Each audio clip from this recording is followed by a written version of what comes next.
Before I begin, I wanted to share that we have a new site. You can go to tftanomalies.vercel.app. It'll take you to the site, which is just a visual overhaul. It has a search, and you can look things up based on the champion, and it's overall just a easier place to access all the information. I will still do my best to update both the original doc and the website, so thank you for your patience. In this video, we're going to cover 3, 4, and 5 costs and what anomalies you should look for on each of them. I waited a little bit before posting this one because I wanted to get a little bit more time to figure out what did and didn't work, just to make sure things are a bit more accurate. I mean, it's still not going to be perfect, and I will still update everything to the best of my ability over time as new things are discovered. But yeah, without further ado, let's begin. Starting with Blitzcrank. Blitzcrank is an Automata Dominator. Right now, neither of those traits are particularly strong in the meta. He has a passive which reflects a small portion of the damage he takes back to the damager as magic damage. And then his active is a shield that does damage and also reduces damage to those targets by 10%. Blitzcrank is a traditional 3-cost tank reroll, probably meant to be rerolled with Kog Maw or Cassio, but as I said, right now that's just not what's happening. However, so what Blitzcrank really wants as an anomaly is stuff that makes him tank for longer, while also potentially contributing to stacking his automata. I think the best anomaly for Blitzcrank is Slime Time, and the reason for that is because it satisfies pretty much everything Blitzcrank wants. Blitzcrank is a shielder that scales with AP. His Dominator trait gives him more AP. Slime Time complements his shielding by giving him healing that he lacks in his kit, while also scaling up with the AP that he gets from Dominator. Similarly, the damage it does in an AoE will also work to stack Automata, so it really does give Blitzcrank everything he wants. I think the next best option is something like Stone Skin, which is just a pure tank option. I think this is still my favorite anomaly in terms of raw tankiness for a unit. And even though he gets a little bit of armor and magic resistance from his automata trait, I think Stone Skin's like defensive value just supersedes all the other tank anomalies. The third best option I think is Thornskin, and the reason for that is because it, like Slime Time, it provides defensive value and it provides damage for automata. The only thing is that it doesn't provide the healing, and instead it provides more armor and magic resistance, which dips a little bit into what Blitzcrank already has a bit of, but it's not too big a deal to be like a problem or anything. It's just I think worse than Slime Time in that regard. Other anomalies would just be kind of anything remotely tanky. I think he would be a decent mage armor user if he is going vertical dominator and he stacks enough AP. I think anything that contributes to automata, like laser eyes or like center of the universe, could work okay. Slow cooker as well. I think he doesn't scale super well with health, so slow cooker is not going to do that much, but it'll help with automata, so it's not a bad option at all. Dramatic entrance, if he's not the main tank, provides a lot of like utility and also underrated tankiness. But yeah, Blitzcrank will be meta soon, hopefully, and it's good to be prepared. One of the things I wanted to talk about was how certain anomalies work with certain traits and kits. Cosmic Rhythm has had some ebbs and flows. Right now, it is still a very strong anomaly, but it has two problematic interactions. One is that it disables the Dominator trait, which is pretty important, and the other is that it doesn't work super well with shields. Next, we have Cassio. We've been seeing a lot of Cassio lately, but not for the reasons that we want. She's mostly used as a trait bot. We have seen a little bit of 3-star Cassio, but not so much to the point where it's worth talking about. She's more often used as the 5th Black Rose, and sometimes the 4th Dominator. Cassio as a unit reminds me a lot of Set 9 Karma, where she has her cast, and then every 3 she has like a triple cast. So I think she's just a worse version of that Karma, because I think that Karma had AoE, and then the triple AoE was like equal, but this Cassio is just single target, and then her triple cast is reduced damage. But her mana cost is lower, and she's Dominator, so she stacks AP, so maybe she's better with the right setup. Once they take a little bit of power out of Black Rose and maybe put it back into Cassio, might we see her rerolled a bit more. Either way, she's an AP carry. I think she scales best with stuff that makes her cast more or stuff that amplifies the AP she's stacking from Dominator.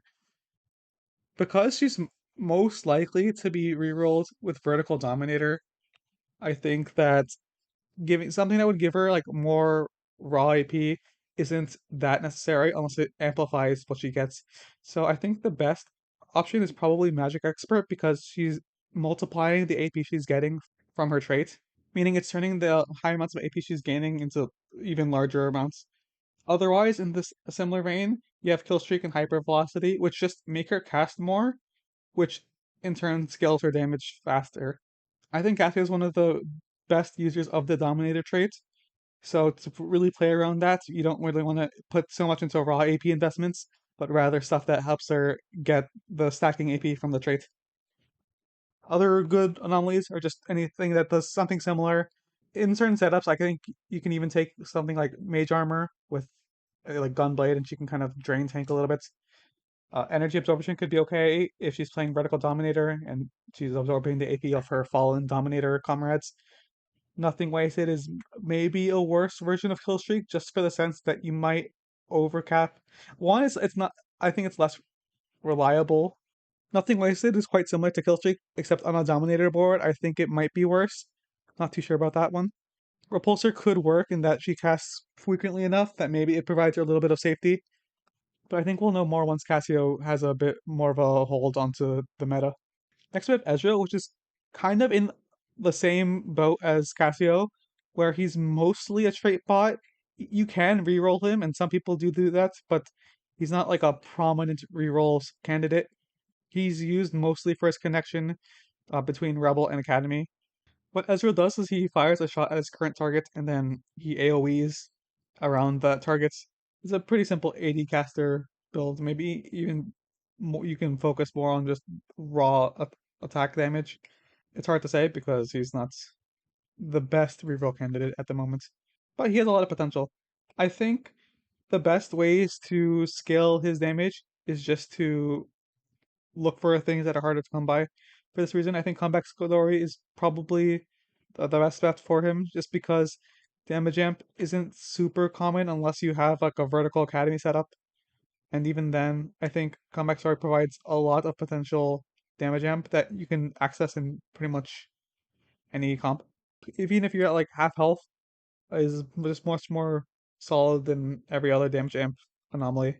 The next one, which I'm not too sure about, but I think it works well with Ezreal, is Titanic Strikes. The main reason is he gets AD from Artillerist and he has some damage amp from Academy. So I think there's a lot of potential. It synergizes well with his ability because it's just stacking AoE. So you actually can play around Ezreal being an AoE threat rather than him having a bit of AoE burst and then autoing one target at a time. The third best option is probably Headhunter, just because it'll help him cast more. As a primary carry, he will probably get a good amount of kills, so he can stack this up pretty nicely. Though it's really a toss up between this or any other AD anomaly. There's a lot of decent options, but there's also a lot of options that I just think aren't that strong, so it's tough to say what really is the best until we see more of Ezreal. Some things like Call of the Week could be good for smart targeting. Knockout could be good if it lines up with the Artillerist proc. It's a lot of extra damage. Eagle Eye gives a good amount of AD, even though he gets AD from Artillerist. He doesn't get that much, so it's a pretty good option. Strength Training could be another good option on AD centric boards. Artillerist again gives AD, but I think Strength Training is like a pretty solid option. Now we have Gangplank, which has two forms. We have Gangplank Melee and we have Gangplank Ranged, who play very differently. Gangplank was a monster on PvE, but he's been nerfed. And now he's pretty much only a ranged champion. The melee form had his bugs with Cosmic Rhythm, but whether that is I think that's just blacklisted. You just aren't allowed to take that on Gangplank. But I think he's still a pretty solid unit. He's a really flexible item holder for AD, I think he's underappreciated in that regard. He also connects some pretty nice traits. So Gangplank melee is supposed to be a bit of a fighter. I don't think he does enough damage slash I don't heals enough. I think he needs like a little bit of buffs in both regards, but he's not terrible. I just think he's overshadowed by the ranged form. What he does is he just no longer cleanses negative effects. It's even though it says that here, but he heals and then he slashes, dealing damage, and then like the slash explodes. So he slashes and then it explodes in the line, and if only one enemy's hit, damage is doubled. Playing into that isolation damage, I think Deep Roots would probably be pretty good. It's the only way to reliably proc that. Don't know if that's the best option, but if you double that base damage, you get like 600 base AD, which is a pretty good amount. I think he plays kind of similar to Camille in that sense. Apart from that, generic like assassiny, bruisery, anomalies would be the best. I think invisibility is just a really strong anomaly. Even after its nerf, I think the value it provides is just completely insane. Another underrated anomaly, I think, is Legacy of Shurima. I think it scales pretty easily. I think Gangplank would have enough time to proc it pretty much every time because any board that you would have Gangplank probably has something else taking damage too. And I think Gangplank uses the health and the attack speed quite well. Other generic bruiser anomalies would something like Last Chance could be good. It's kind of hard to say because right now 80 bruisers are not in the meta with Vi and Anbessa being a bit underwhelming. So, but with the prevalence of Form Swapper, there's a chance that we might see Melee Gangplank have a chance in the spotlight after Cosmic Rhythm situation. As for ranged Gangplank, which I don't know if I could find here, ranged Gangplank. So ranged Gangplank passively throws sticky bombs to enemies and then his active detonates them. This guy just does a lot of damage, and that's about it. And he has good AoE. As a ranged AoE, similar to Ezreal, I think just slightly better. I think looking at things in a similar manner would probably be the best. I think Comeback Story is probably the best generic damage anomaly. Gangplank has a form of damage amp from Form Swapper, so you're kind of double dipping into this, which is normally not the most efficient way of optimizing damage, but I think Comeback Story it provides enough damage amp that it's worth taking regardless. I think other good options would be something like Call of the Week, which provides a bit of smart targeting and it kind of lines up really nicely with your using of your ability, so you can kind of get the extra crit on the ability. I think Eagle Eye is good on Ezreal, just as good as it is on ranged Gangplank. I think Gangplank probably could use the AD better than Ezreal because he doesn't have an innate source of AD in his kits. And the Eagle Eye might also help him get his charges into better locations. It's kind of hard to tell, but who knows? Other good options are just other good AD ranged options. I think Knockout could be okay, even though he doesn't cast that frequently, but the damage might be there. I think the finisher would be really good because he has a lot of AoE, so he can kind of sneak a couple kills with that. I think Titanic Strikes works well if you give him a lot of AD. It just helps scale with his damage amp, and it helps him AoE a bit better.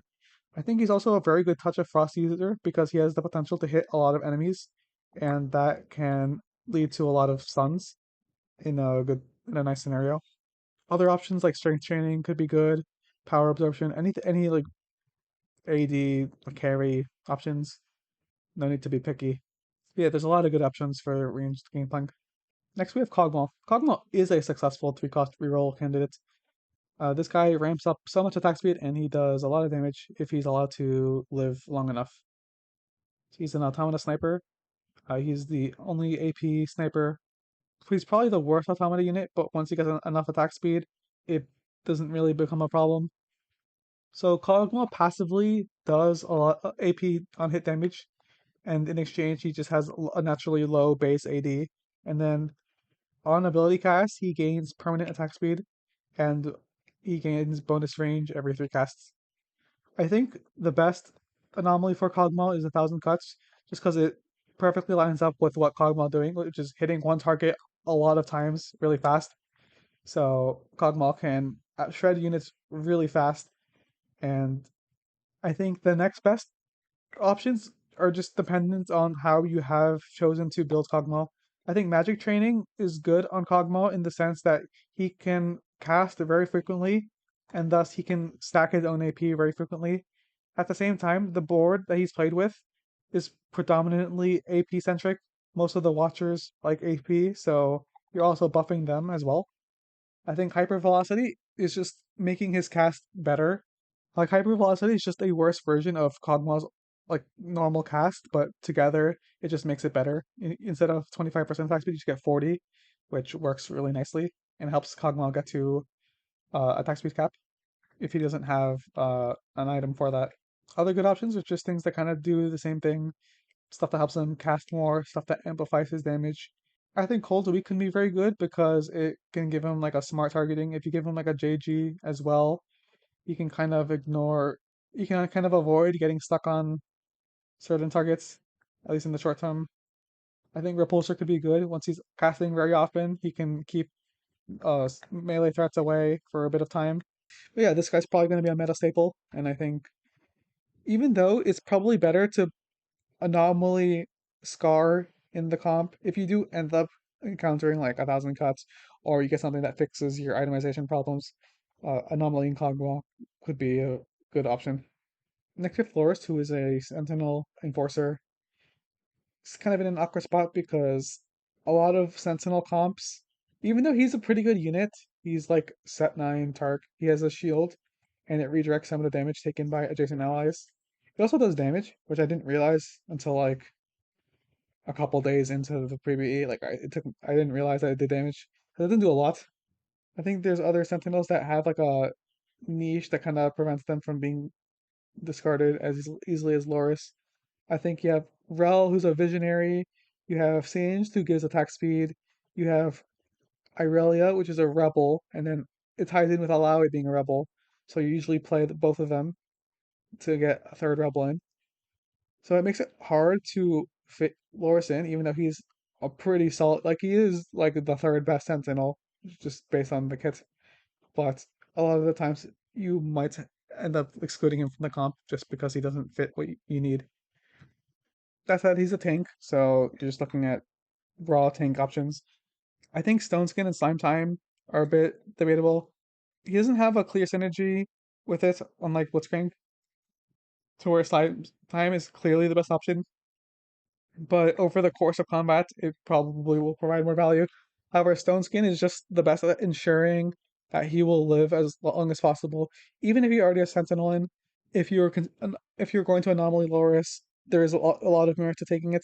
And more realistically, in cases where you are not running Vertical Sentinel, but instead you're playing something like Enforcer and Loris is your main tank, I think Stone Skin has even more merit. Otherwise, in scenarios where he's not the main tank, dramatic entrance is quite strong. Really underrated anomaly. Provides a lot of health and it provides a board wide stun, which is incredibly powerful. Other generic tank anomalies would be really strong. I think Cosmic Rhythm is good when he's not the main tank because he has a high mana cost, and so if he's not generating mana very frequently, he can use it to help his allies a bit with the damage redirection. Because otherwise, it would take him way too long to generate enough mana to actually cast enough if he's not being targeted. Yeah, next we have Nami, who I think is a pretty bad unit, but she kind of suffers from success with her traits. So Nami's finally found a spot in the meta just because she abuses her traits very well. Her emissary bonus is probably the best, and then she also is a sorcerer, which ties in a bit with some other units. So Nami just throws a wave and it bounces 3 times. The actual damage it does is not very high, but she gets damage amp from 4 Emissary and Sorcerer, so it kind of works out okay. She's definitely a pretty solid item holder just for that reason. However, as a main carry, I'm not super convinced that you should put items or your carry items on her over Swain. I think Swain is probably a better AP carry, but it's hard to say. So Nami just wants stuff that scales her damage or would make her cast faster. kind of a mix of the both, because I don't think she does the most damage. I think generic damage amp anomaly, comeback story, probably the best option. Like said with other examples, even though she has damage amp from emissary, it's and you're getting enough damage amp from comeback story that it's fine. Energy absorption would be very strong in the sorcerer comp because she has a lot of energy to absorb, but otherwise it's not the best. But again, I'm not super fond of the idea of anomalying Nami, so Headhunter, hyper velocity, make her cast fast. Kill streak, more mana, nothing wasted, more mana. Touch of Frost, she applies it to 3 units. That's not bad. I don't know if it's better than other carries, but it's not bad. I'm still of the general opinion that anomalying Nami is not correct, but if you wanted to do so, this is probably the best I can come up with. Next, we have Nunu. Nunu's a pretty interesting unit. He has some interesting traits and he has some pretty interesting interactions. He's a Bruiser Experiments Visionary. He's usually used as a trait bot for Bruiser and Visionary, but in Vertical Bruiser and Experiment setups, he has a lot of potential. So his ability gives him durability, and then he does damage in an AoE, and then after the duration ends, he does like a burst of damage. His experiment bonus does percent max health damage to all instances of damage with a 1 second cooldown. So this ties in with his ability because his ability does constant damage, so he gets to proc it a lot during his ability. He gets to proc it 3 times, or maybe four. I don't know how the timing works lines up, but he has some good value. His experiment bonus scales really well with all the other experiment units. He's a pretty good candidate for that. He also scales really well with Bruiser. There has been whims of Slow Cooker Nunu, which I will probably talk about here. So Nunu's interaction with Slow Cooker is that one, he gets a lot of health from Bruiser. Two, he can get a lot of health from Mundo experiment bonus. And three, even though his Slow Cooker isn't procking everything, it does proc his experiments. So you're not like chain reacting or anything.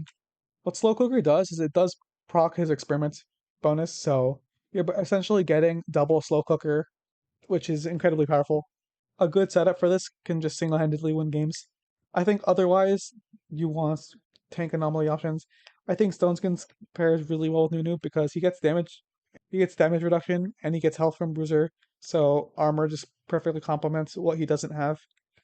And it's just the most efficient way to increase his tankiness. And then dramatic engines can be very powerful in cases where he's not the main tank. In a vertical bruiser setup, you can gain a lot of health, do a lot of damage his with his experiment bonus, and you also have a board wide sun for free. Other options are just any other tank anomaly. I think there's a couple other fun interactions. Diving in can be pretty fun because he has an AoE ability, so he can dive into the enemy team, and with like an AP setup, he can probably do a good amount of damage. Something like Slime Time or Thornskin also would work with his experiment bonus, so you kind of get a bit of extra damage from there. But yeah, any other tank anomaly would be perfectly fine on him if you don't want to spend too much gold. Renni's another bruiser, a bit overshadowed by Nunu because of their traits, but Renni's still a pretty solid unit. She's a bruiser Cambarian, so I mean she's just a solid unit, a solid frontline unit. Also does a decent amount of damage. Her ability takes a unit and stuns them. She holds them over the air and she heals over the duration and then does damage afterwards, and then a little bit more damage in an AoE. So the her heal scales off of health and AP, so it's pretty important in the sense that she's a bruiser, so she'll have a lot of AP for free. And then the damage is pretty decent, but it's a high mana cost, so it's not like super reliable carry. However, she does have a hero augment. So Renni, with hero augment and not hero augment, kind of plays similarly. I think her hero augment just makes it so that she dashes and does a little bit more damage. But either way, you're kind of just. I think you can play her as either a bruiser or a tank, just depending on what comp she is. But I mean, obviously her hero augment is more carry oriented. I think base Renni does really well with Cosmic Rhythm in the sense that her mana cost is pretty high and she can heal pretty frequently with it. And it's just the only thing that makes her cast more. If she's your only frontline, then this isn't necessary because she'll generate mana from being attacked. But in cases where you have multiple frontliners, Renni would be pretty strong with Cosmic Rhythm. And then again with the more generic tank options, you have Stone Skin. Gives resistances when she has a lot of health, so it works pretty well. Legacy of Shurima kind of fits that bruiser niche where it gives her a ton of health, but also gives her some attack speed, a little bit of carry potential. Otherwise, any kind of tank anomaly, not any, but most bruiser anomalies can work pretty well because she has an AP and an AD ratio. So she's very flexible, yeah, as a unit just overall. Hero Augment when he plays quite similar, but you're just going to be itemizing damage most of the time.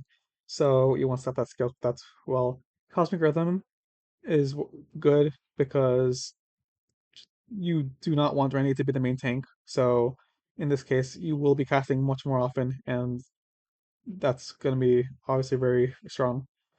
Invisibility is just another layer of protection. It provides damage reduction in a way that other anomalies just can't because it's an aggro drop. And Hero Augment Renni plays with six bruisers, so if she were to get targeted, she'll have a lot more time as the enemies are going to be hitting something else. And then third is just the same thing, but for the same reason. You're leaning into the bruiser aspects while also scaling well with your tank. And again, it's more of the same because Renni is very flexible, but this time you just want to be a little bit more damage oriented because Renni's Hero Augment is a bit more damage oriented. Now we have Scar. It's quite prevalent because of the Kog Maw reroll. Has a couple places in other comps as a Firelight. Is pretty good in Camille comp. Very strong unit overall. They do a lot of things and is very good at most of them. Scar throws bombs and stuns the three nearest enemies and then does their magic damage and heals. They also have innate healing from their Firelights, which is not very like appearance based on the ability, but like from playing against the Scar, like this unit is a nightmare with Firelight, which heals damage taken. And considering that they are a tank unit, Scar ends up getting a lot of healing. And then Watcher also just provides a lot more tankiness. This unit is very strong. Probably my candidate for the anomaly in the Kog Maw reroll comp. It kind of depends on what you hit, but if you hit something good, then it is very good. I think the best option by far is Cosmic Rhythm because Cosmic Rhythm allows Scar to stun more often, heal more often, and because like of the way the ability works, you can pretty much proc it on like every 4 seconds, like rather consistently. So in most instances, Cosmic Rhythm waits for it's like cases where they're mana locked. So if your unit is shielded, you would be mana locked until your shield is broken. But with healing, you can just start gaining mana immediately. So Scar pretty much immediately starts being able to generate mana, and in this case, you start the 4 second timer, and then can cast pretty good consistently. As a result, it usually takes Scar like 4.5 seconds to cast a second time, and then so on and so forth, which makes it just an incredibly powerful anomaly. This is one of the better users for that reason because it doesn't interfere with stuff like shields. Other things to look out for are just things that multiply their tankiness in ways that they don't already have. So Stone Skin gives armor and MR a ton of it, and Scar isn't necessarily going to have a lot of it. Like they're just going to get it from their items. So this multiplies it really well with that. And then Deep Root is a pretty niche, but it's a very, very strong interaction. And the reason for that is because it kind of gives you the benefit of Firelight without the drawback of Firelight. As a main tank, you don't want Scar to be jumping around because you want them to be taking the damage. So Deep Roots keeps them in place, meaning the targets will always be locked onto them, but they do get the healing from Firelight either way, while also getting some other good defensive stats. Otherwise, you can look for any kind of tank anomaly. Dramatic Entrance is a pretty underrated one because you have either 4 or 6 Watcher, you usually have enough time to stall, and then Dramatic Entrance gives like one of the best defensive buffs in the amount of max health it gives, but it also gives a board wide stun, which is just insane. So, because this is for the most part a case where you can safely live the first 6 seconds, Dramatic Edge is very powerful on Scar as well. Next we have Smeech, which is kind of like a little bro to Camille. Secondary carry, pretty good unit, but I think slightly worse than Camille. However, the niche that he fills is pretty cool. He's a Cambaran ambusher, but the gimmick is that he has a reset ability that targets the enemy with the fewest items, which is typically going to be a wiki unit, and then you deal burst damage, and then if you kill, you reset, and then you do the same thing again, except for less damage. Now, this is like kind of similar to one of my favorite units of all time, which is Set 8 Viego, which had a similar reset mechanic, except this one's just worse in every regard. But regardless, Smeech has a lot of capability, and if you get to Smeech 3, he is still very strong. So for some reason, Smeech isn't on the site. I'll fix that later. But for Smeech, you were looking for pretty like assassin-y type anomalies. I mean, by assassin, I kind of just mean invisibility. Smeech is an ambusher, so they scale well with crits, which is like one of the base values, but then having the aggro drop is also incredibly powerful on Smeech. Comeback Story is pretty generically a good damage option for a damage dealer, and Smeech doesn't actually have damage amp in his kit, so it's even better in that regard. So the finisher just makes him more efficient in getting resets, and that's pretty good for what Smeech wants to do. Other good options are just anything that's kind of bruisery, assassin-y, AD. Cold the Weak can be pretty good, even though he has like set targeting and like this doesn't change that. It does give him free crits when they're low, meaning it gives him effectively crit damage on his ability, which is pretty good. Anything else that gives him AD, bonus damage, healing even. Kill Streak works with his ability, which is pretty good. Smeech has a lot of options. I would usually prioritize Anomaly and Camille, but I think in the future that can change, so there's definitely a lot of merit to Smeech, who's already a pretty solid unit. Next we have Swain, who also has two forms, as he's a form swapper. He's also a Conqueror and a Sorcerer. Swain has been problematic because he's been both OP as a frontliner and now OP as a backliner. So I think this unit cannot catch a break. As a frontliner, he heals for a certain amount and then ascends for 6 seconds, and then while ascended, heals and does damage to enemies. On takedown, the ascension lasts longer. Swain just becomes incredibly tanky. Heals for way too much. Does pretty decent damage as well. As a range unit, Swain spends a bunch of projectiles that are AoE towards like, nearby enemies. It's kind of hard to quantify how much damage this is, but just know that it's a lot. You have like this number here, but you also have AoE damage. It's kind of messy, but as we found pretty recently, range Swain is a very strong carry. As for Anomaly, you have a lot of options. Swain's good with pretty much any kind of tank anomaly. Stone Skin probably the best because Swain doesn't have a built-in source of armor and NMR, so being the best tank anomaly, it is just a very natural synergy for healing and AP and all the stuff that Swain has.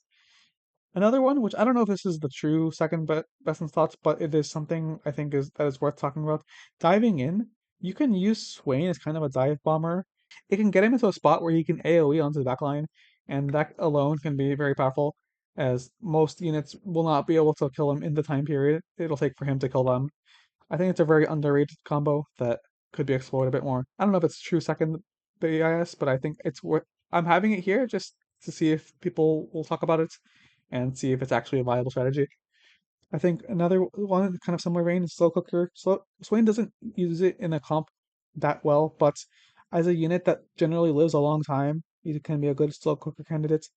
Otherwise, anything that just makes him more tanky, has some synergies with his other traits. Something like Laser Eyes can be good because he gets AP from his traits.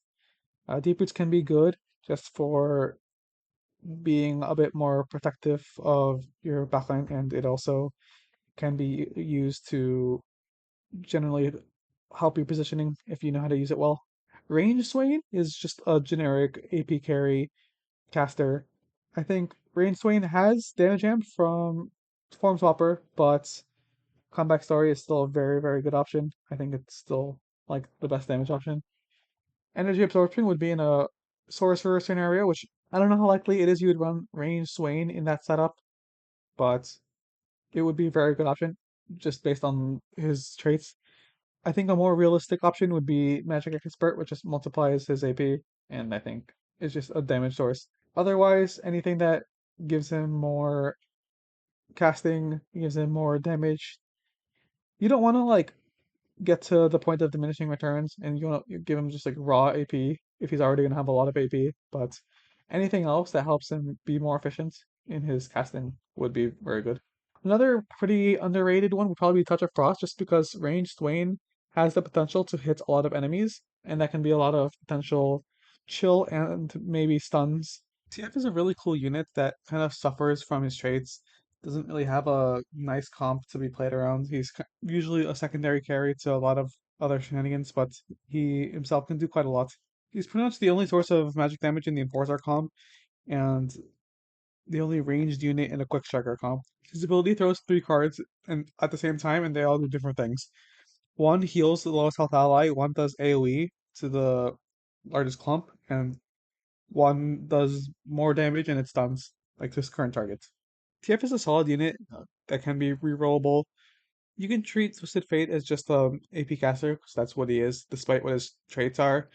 So the best options for him are just going to be stuff that makes him do more damage and stuff that helps him cast more, stuff that helps him gain AP in situations where he would not. So I think comeback story is just good damage amp, nothing wasted, helps him cast more. Magic Expert makes the AP that you build on him more valuable since he's not going to get a lot of it from other sources. So it's pretty important that he has AP. Other good options, Kill Streak gives him mana. Anything that gives him Touch of Frost is pretty good because he hits a lot of units.